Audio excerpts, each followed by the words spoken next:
Вечерта кралица, сутрин е грозница.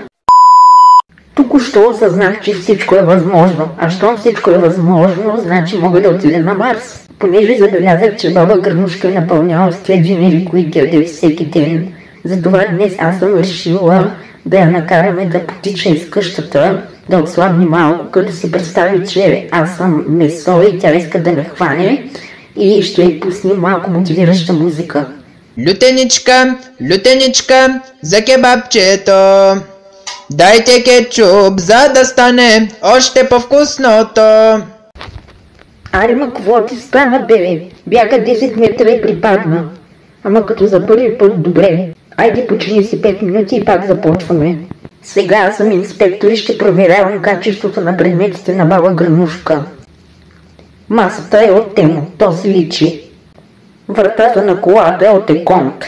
А, бе, цялата къща е от Алиекспрес, включително и ти.